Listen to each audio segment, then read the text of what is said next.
नमस्ते। आज हम बात कर रहे हैं दक्षिण चीन सागर की। नाम सुनने में शायद थोड़ा दूर का लगे ना, हाँ, लगता तो है। पर ये एक ऐसी जगह है जहां दुनिया की बड़ी ताकतें, अरबों खरबों का व्यापार और अंतर्राष्ट्रीय कानून सब उलझे हुए हैं। बिल्कुल, एक बहुत ही जटिल और महत्वपूर्ण मुद्दा है ये। हमारे पास जो जानकारी है वो इसके इतिहास से लेकर आज की जो गहमा गहमी है उस सब पर रोशनी डालती है। कौन से देश हैं, झगड़ा क्यों है, कानूनी पहलू क्या हैं। और हाँ, वो फौजी गतिविधियां जो आजकल बढ़ रही हैं। सही। तो आज हमारा मकसद है इस पूरी तस्वीर को थोड़ा साफ करना और समझना कि आखिर ये समुद्री इलाका दुनिया और खासकर भारत के लिए इतना अहम क्यों है। तो चलिए इस पर थोड़ी गहराई से बात करते हैं। जरूर। तो सबसे पहले ये दक्षिण चीन सागर आखिर है कहाँ, मतलब नक्शे पर देखें तो। हाँ, तो सोचिए, ये समुंदर चीन के दक्षिण में है और इसके चारों तरफ वियतनाम, फिलीपींस, मलेशिया, ब्रुनेई और ताइवान जैसे देश हैं। अच्छा, और ये काफी बड़ा इलाका है ना। हाँ, बहुत बड़ा, करीब 35 लाख वर्ग किलोमीटर। अंदाजा लगाइए, भारत के क्षेत्रफल से भी बड़ा है ये समुद्री क्षेत्र। अरे वाह। और जो सबसे चौंकाने वाली बात मुझे लगी वो ये कि ये दुनिया के सबसे व्यस्त समुद्री रास्तों में से एक है। बिल्कुल सही। दुनिया का करीब 1/3 जो जहाजों से सामान जाता है ना, हाँ। वो यहीं से गुजरता है। मतलब सालाना लगभग 3 से 5 ट्रिलियन डॉलर का व्यापार। 3 से 5 ट्रिलियन डॉलर, ये तो बहुत बड़ी रकम है। मतलब यहाँ जरा सी भी गड़बड़ हुई तो पूरी दुनिया की अर्थव्यवस्था पर असर पड़ सकता है। सप्लाई चेन बिगड़ सकती है। तो फिर यहाँ इतना तनाव क्यों है, मतलब झगड़े की जड़ क्या है। देखिए, मुख्य वजह है चीन का दावा। चीन एक 9 डैश लाइन के आधार पर लगभग 90% समुद्र पर अपना हक जताता है। 9 डैश लाइन, ये क्या चीज है, कोई असली लाइन है। नहीं, असली लाइन नहीं है। ये चीन के नक्शों पर बनी एक यू शेप की लाइन है जो लगभग पूरे दक्षिण चीन सागर को घेर लेती है। वो कहते हैं कि ये ऐतिहासिक रूप से उनका इलाका है। अच्छा, ऐतिहासिक आधार पर, लेकिन क्या इसे अंतर्राष्ट्रीय मान्यता मिली है। नहीं, यही तो असल मुद्दा है। अंतर्राष्ट्रीय कानून, खासकर यूएन क्लॉज यानी समंदर के कानून पर संयुक्त राष्ट्र की संधि, इस दावे को नहीं मानता। और चीन का यह दावा सीधे सीधे उसके पड़ोसी देशों के दावों से टकराता है। तो बाकी देश क्या कहते हैं, उनके क्या दावे हैं। हाँ, तो वियतनाम है जो अपने ऐतिहासिक इस्तेमाल और आर्थिक अधिकारों की बात करता है। फिलीपींस अपने विशेष आर्थिक क्षेत्र यानी ईईजेड का हवाला देता है। ईईजेड मतलब तट से 200 समुद्री मील तक का इलाका। हाँ, बिल्कुल, जहां उन्हें संसाधन निकालने का अधिकार होता है। और फिलीपींस ने तो 2016 में इसी आधार पर एक अंतर्राष्ट्रीय अदालत में केस भी जीता था चीन के खिलाफ। अच्छा, और मलेशिया, ब्रुनेई, ताइवान, उनके भी अपने अपने दावे हैं ईईजेड को लेकर, जो आपस में और चीन के दावे से टकराते हैं।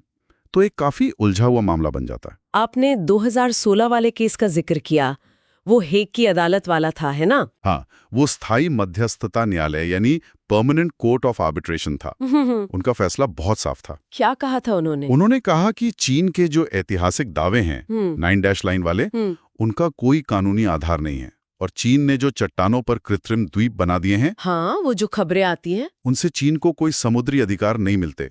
लेकिन चीन ने उस फैसले को सिरे से खारिज कर दिया, माना ही नहीं। अच्छा, मानने से इनकार कर दिया। ये तो अंतर्राष्ट्रीय कानून के लिए बड़ी चुनौती हुई। बिल्कुल, ये एक तरह से नियमों पर आधारित अंतर्राष्ट्रीय व्यवस्था पर सवाल खड़ा करता है। और चीन सिर्फ कहने पर ही नहीं रुका, उन्होंने असल में वहां निर्माण भी शुरू कर दिया।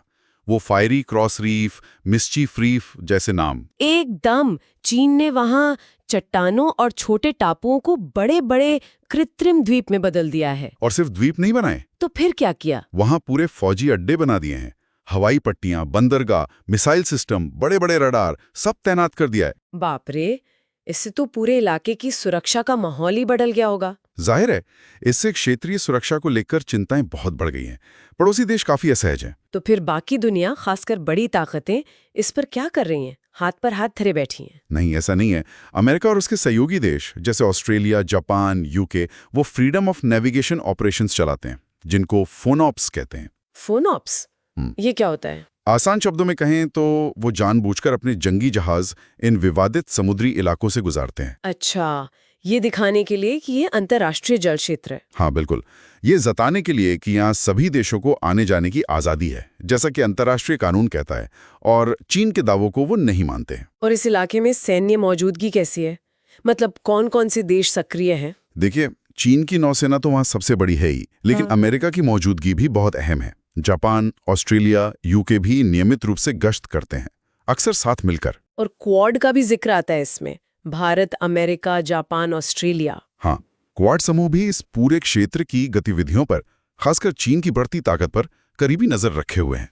सुरक्षा सहयोग भी बढ़ा रहे हैं ये देश। तो ये सब देखते हुए ये साफ है कि ये सिर्फ कुछ देशों के बीच का झगड़ा नहीं रहा, पूरी दुनिया की नजर इस पर क्यों है।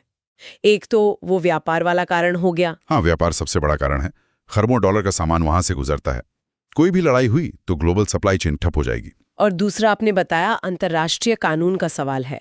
अगर बड़े देश ऐसे फैसले नहीं मानेंगे तो फिर नियमों का क्या मतलब रह जाएगा? बिल्कुल, ये यूएनसीएलओ जैसी संधियों के भविष्य का सवाल है। और क्या वजह है? एक बड़ी वजह है अमेरिका और चीन के बीच की बढ़ती प्रतिद्वंदिता। दक्षिण चीन सागर उसका एक मुख्य अखाड़ा बन गया है। अच्छा, शक्ति प्रदर्शन का केंद्र। हाँ, और ये भी मत भूलिए कि समुद्र के नीचे तेल और गैस के बड़े भंडार होने का अनुमान है। साथ ही मछली पकड़ने के लिहाज से भी ये बहुत समृद्ध इलाका है, तो संसाधनों पर नियंत्रण भी एक अहम पहलू है। अब आते हैं भारत पर। भारत के लिए इस सब के क्या मायने हैं? हम तो सीधे तौर पर इसमें शामिल नहीं है। सीधे तौर पर नहीं है, लेकिन भारत के हित बहुत गहरे जुड़े हैं। पहली बात, भारत हमेशा से समुद्री आवाजाही की स्वतंत्रता, मतलब फ्रीडम ऑफ नेविगेशन का पक्षधर रहा है। हाँ, ये तो भारत की विदेश नीति का हिस्सा रहा है। और भारत यूएन क्लॉज जैसे अंतर्राष्ट्रीय कानूनों पर आधारित व्यवस्था का मजबूती से समर्थन करता है।